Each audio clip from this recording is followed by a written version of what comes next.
ये जहाज मार्स पर एक साथ 1 करोड़ लोगों को ले जा सकता है। अगर आप भी मार्स पर जाने का ख्वाब देखते हैं, अगर आपको भी स्पेस ट्रैवल बहुत ही फैसिनेटिंग लगता है, अगर आप जानना चाहते हैं कि इस दिशा में अभी क्या काम चल रहा है, अगर आप भी फ्यूचर की सैर पर जाना चाहते हैं, तो वीडियो को बिना स्किप किए देख लीजिए ताकि आप भी जान सकें कि आपका स्पेस ट्रैवल का सपना कब पूरा हो पाएगा और कितना वक्त लगेगा आपको मार्स तक पहुंचने में। जिस तरह ट्रेन बिना इंजन के नहीं चल सकती, वैसे ही रॉकेट्स को आसमान में पहुंचाने की जिम्मेदारी उसके इंजन पर होती है। नासा ने दावा किया है कि उसने एक ऐसा रॉकेट इंजन डेवलप किया है जो कि बिना किसी फ्यूल के केवल 70 दिन में आपको मार्स पर पहुंचा देगा। जी हाँ, ये सच है। ये इंजन है EM ड्राइव। रॉकेट इंजन के इस कॉन्सेप्ट को ब्रिटिश इंजीनियर रॉजर शोया ने 1999 में दिया था। इस इंजन का दूसरा नाम radio frequency resonant cavity thruster भी है। ये एक रिएक्शन लेस ड्राइव है। इस इंजन में एक मैग्नेट्रॉन और एक रेजोनेटर शामिल है। इसमें प्रोपेलर्स का यूज नहीं करना पड़ता। इसकी खास बात यह है कि इसमें फ्यूल का यूज भी नहीं करना होता। इस टेक्निक से इंजन को चलाने के लिए थ्रस्ट प्रोड्यूस होता है, वो भी किसी प्रोपेलेंट के एग्जॉस्ट के बिना। लेकिन अपने इस आइडिया को हकीकत में बदलने के चक्कर में साइंटिस्ट ने साइंस के सारे लॉस को तोड़ मरोड़ डाला। जी हाँ, अगर ये रॉकेट सक्सेसफुल हो गया तो साइंस के आगे RIP लिखना पड़ेगा, रिप लिखना पड़ेगा। इसमें इलेक्ट्रिसिटी एक कोन शेप्ड चेंबर यानी कि कैविटी के अंदर माइक्रोवेव में कन्वर्ट हो जाती है और माइक्रोवेव से एनर्जी जनरेट होती है जो कि इंजन को अंदर से पुश करती है, जिससे थ्रस्टर्स को ऑपोजिट डायरेक्शन में तेज थ्रस्ट मिलता है, धक्का मिलता है और इस थ्रस्ट की वजह से रॉकेट प्रोपेल हो जाता है, आगे बढ़ जाता है। रॉकेट में इलेक्ट्रिसिटी सप्लाई के लिए सोलर पैनल्स लगे होते हैं, इसकी मदद से मैग्नेट्रॉन माइक्रोवेव जनरेट करता है। ये इंजन सोलर सेल इंजन की तुलना में 100% से भी ज्यादा ताकतवर है। ऐसे अनुमान लगाए जा रहे हैं इस टेक्निक के सफल होने के बाद स्पेस ट्रैवल का स्वरूप ही बदल जाएगा। स्पेस ट्रैवल की कॉस्ट बेहद कम हो जाएगी और स्पीड भी काफी फास्ट हो जाएगी, जिससे स्पेस को और ज्यादा एक्सप्लोर करने में मदद मिलेगी हम इंसानों को।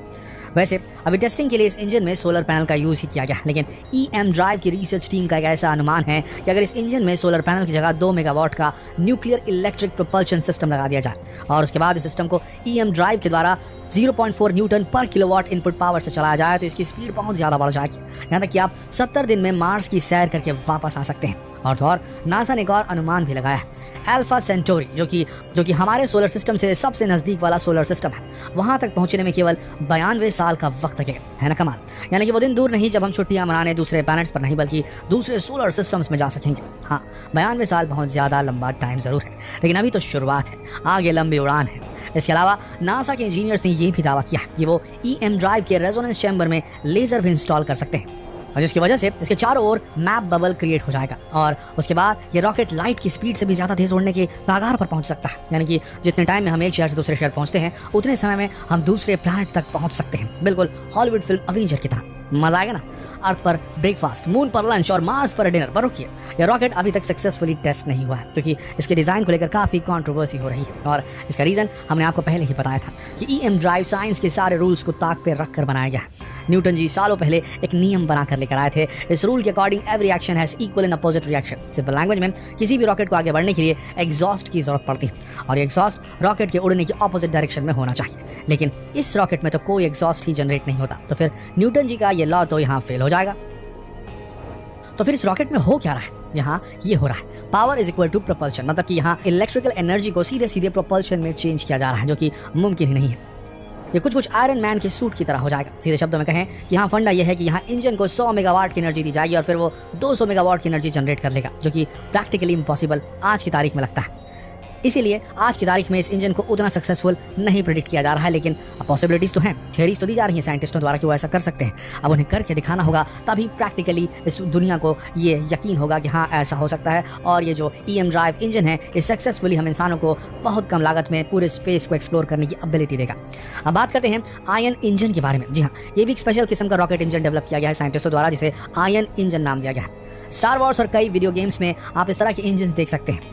रॉकेट इंजन की तरह ये भी जेट इंजन की कैटेगरी में आता है, बस फर्क ये है कि ये फ्यूल को बर्न करने की जगह गैस के आयोनाइजेशन का यूज करता है। बाकी का सारा प्रोसेस जेट प्रोपल्शन की तरह ही होता है और ये न्यूटन के थर्ड लॉ पर ही वर्क करता है। रॉकेट इंजन आयंस के बाहर निकलने की वजह से आगे प्रोपल्शन पाता है, आगे बढ़ता है। इंजन के कंबशन चेंबर में आर्गन या फिर जेनॉन गैस भरी जाती है और इस गैस को आयोनाइज कर दिया जाता है। इसके लिए आयोनाइजेशन चेंबर में एक इलेक्ट्रॉन गन से न्यूट्रल एटम पर इलेक्ट्रॉन शूट किया जाता है, जिसकी वजह से बहुत सारे पॉजिटिव आयन और उससे भी 2 गुने ज़्यादा इलेक्ट्रॉन्स रिलीज होते हैं। उसके बाद जितने इलेक्ट्रॉन्स वहाँ से रिलीज हुए हैं वो वहाँ से ट्रैवल करते हुए उस चेंबर की पॉजिटिवली चार्ज्ड वॉल पर कलेक्ट हो जाते हैं, जबकि पॉजिटिव आयन चेंबर से बाहर निकल जाते हैं, जिसमें 2 ग्रिड होते हैं। ऑपोजिटली चार्ज इलेक्ट्रिकल ग्रिड के बीच में मौजूद हाई वोल्टेज आयन को अट्रैक्ट करता है, जिसकी वजह से थ्रस्ट जनरेट होता है और उसी वजह से रॉकेट आगे बढ़ पाता है। इस टेक्नोलॉजी का इस्तेमाल स्पेस एक्स ने भी किया है। इलॉन मस्क ने स्टारलिंक इंटरनेट सैटेलाइट को इंप्रूव करने के लिए आयन इंजन का इस्तेमाल किया है, जिसकी वजह से ये स्पेस के कचरे से टकराने से बचे रहते हैं। इसके अलावा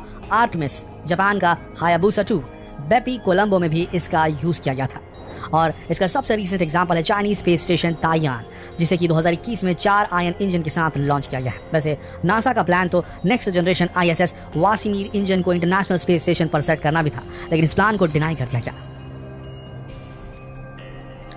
क्योंकि ISS आयन इंजन के टेस्ट के लिए परफेक्ट साइट नहीं थी, यानी कि international space station ion engine के टेस्ट के लिए सही साइट नहीं मानी गई। इसको कैंसिल करने का दूसरा रीजन ये भी था कि साइंटिस्ट को इस इंजन के लिए कोई सूटेबल एनर्जी सोर्स नहीं मिल पाया था। नासा ने पहले न्यूक्लियर एनर्जी के बारे में प्लान किया था, लेकिन ISS पर न्यूक्लियर एनर्जी का यूज नासा को ठीक नहीं लगा।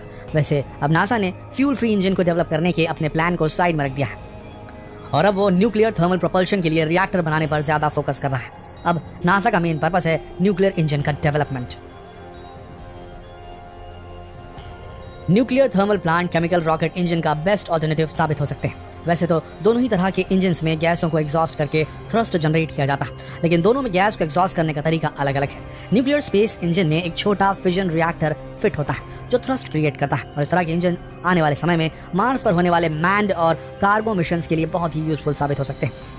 दोस्तों, ये थी पूरी टेक्नोलॉजी जो हमें ट्रांसपोर्टेशन मुहैया कराएगी स्पेस में। अलग अलग प्रकार के इंजन डेवलप किए जा रहे हैं, अलग अलग प्रकार की फ्यूल टेक्नोलॉजीज को डेवलप किया जा रहा है। पूरा जोर इस बात पर दिया जा रहा है कि हम कम से कम लागत में ज़्यादा से ज़्यादा दूरी कम से कम समय में तय कर सकें, ताकि हम इस बहुत बड़े वृहद ब्रह्मांड को एक्सप्लोर कर सकें और वहाँ खोज सकें हम इंसानों के जीवन लायक परिस्थितियाँ और हम इंसानों जैसा जीवन खोज सकें या फिर कोई भी जीवन। अब क्या लगता है आपको, क्या हमें आसपास अपने ब्रह्मांड में, अपने सोलर सिस्टम के आसपास, अपने मिल्की वे में, क्या हमें कोई वाकई में ऐसा प्लैनेट मिल पाएगा जहाँ जीवन संभव हो या जहाँ जीव रहते हो? क्या कहना है आपका? बड़ा कंट्रोवर्शियल सा सवाल है, लेकिन सालों पुराना है, सदियों पुराना सवाल है। लेकिन क्या आपको लगता है कि इस बड़े से अंतरिक्ष में कहीं ना कहीं हमारे जैसे इंटेलिजेंट जीव भी पाए जाते होंगे? इस सवाल का जवाब आपको देना होगा कमेंट सेक्शन में, ज़रूर दीजिए। अगर देंगे तो हम एक डेडिकेटेड वीडियो अर्थ के बाहर जिंदगी पर बनाना चाहते हैं। तो दोस्तों, जितना हो सके इस वीडियो को शेयर कीजिए। कल फिर मिलेंगे एक और दिलचस्प वीडियो में, तब तक के लिए आप सबका इस वीडियो के अंत तक बने रहने के लिए दिल से धन्यवाद।